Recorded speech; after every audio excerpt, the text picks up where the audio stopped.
What's up, y'all? Today we're going to be cooking and eating Korean fire noodles the way the creator of Korean fire noodles cooks and eats Korean fire noodles. Does that make any sense at all?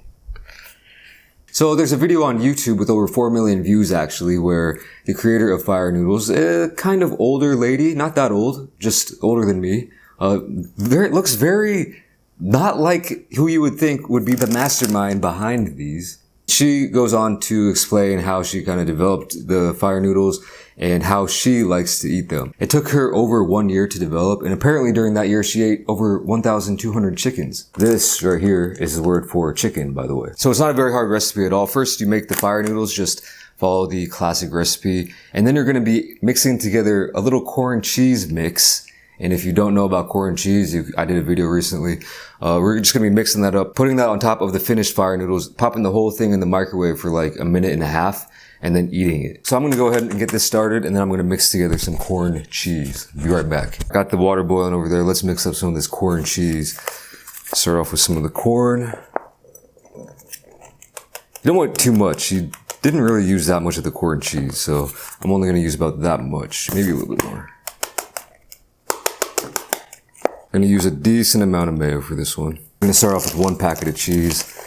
Maybe add a little bit more here in a minute, but that should be good for now. I can't forget about that sugar, man. Mix that up.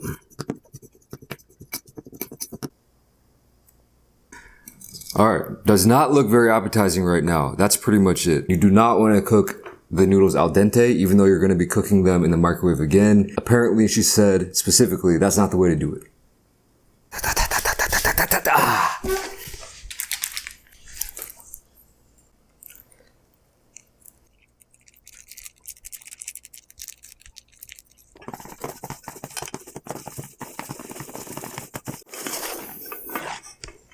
Love this smell. Now you could just go ahead and eat these right now. My mouth's watering. I didn't add the flakes, which is basically sesame seeds and some kind of like dried seaweed flakes. Didn't add those because in the video, I did not see those present. Maybe I'll try it later, but for now, I'm just gonna keep these off to the side. Basically, what you wanna do now, I'm not a huge fan of using all these things when you could just eat it out of this. But hey, maybe there's a good reason for it. So we wanna pour the fire noodles into the bowl.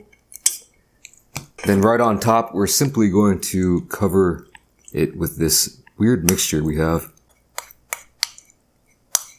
And then pop this in the microwave, 1 minute and 30 seconds. I'll be right back. Alrighty. So this is what it looks like straight out of the microwave. They didn't really show this in the video. They actually cut out some parts of the preparation process, but they did show the hosts eating it, and it did not look like this. So I guess you're supposed to mix it up. It's looking crazy. This is looking weird. This is almost looking like something that you would see in that movie Annihilation. It's very cheesy, it's very corny, but the corn, a lot of it's sticking in like bugs in the spider web, but some of it is down, just floating around at the bottom. It looks a little bit weird, but hopefully it's tasty. Only one way to find out. Going in.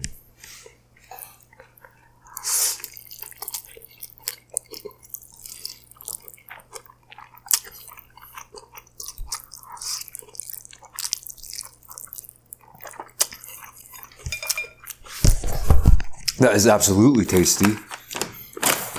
Best believe. I'll tell you what, man. I can't lie. I never tell a lie.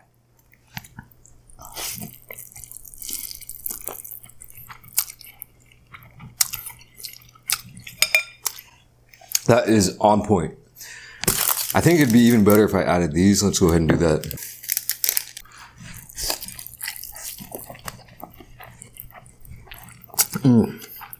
Hells yeah. Hells yeah. Alright. Let's dive into this a little bit. So adding cheese to the fire noodles might not seem like that revolutionary or original of an idea, but adding corn cheese to the mix sure is. Now corn cheese, like I said, it isn't just corn and cheese. It's mayo and sugar as well. And you can really get more of that creaminess from the mayo and the cheese. Sugar's just there in the background. It's really kind of counterbalancing the spiciness and that fiery flavor from the original fire noodles. I'll be honest, the corn, I mean, you can definitely taste it and it's there.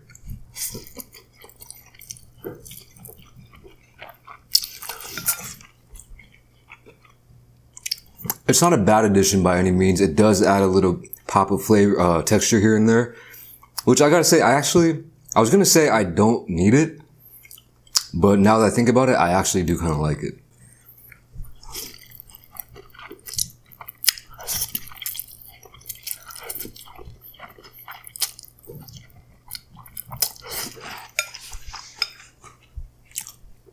I mess with this, man. I really mess with it. It's not spicy anymore. You can definitely still detect the spice, but it brings it down from a 4 or 5 or wherever it was down to like a 1 or a 2. You know what I mean? But it's all relative. I mean, if you got weak taste buds, this still could be like a 4 or 5.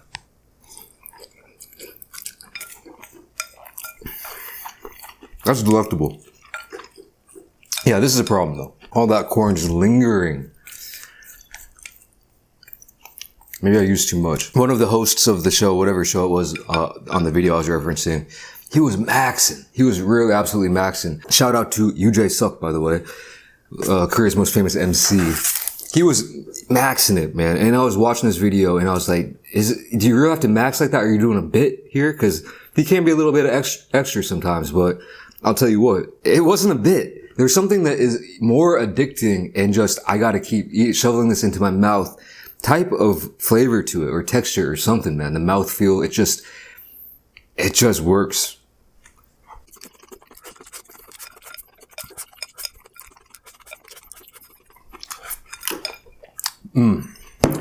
All right, y'all.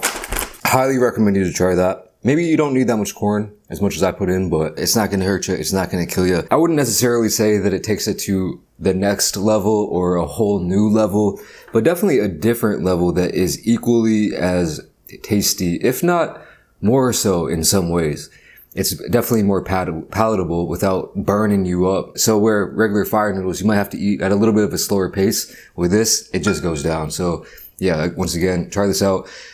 That's it for me, though, for this video. I'm skating out of here. Thanks for watching. I'll leave a link to that video down below, but it's all in Korean, I believe, but you can check it out if you want. I'll catch y'all in the next video. Peace.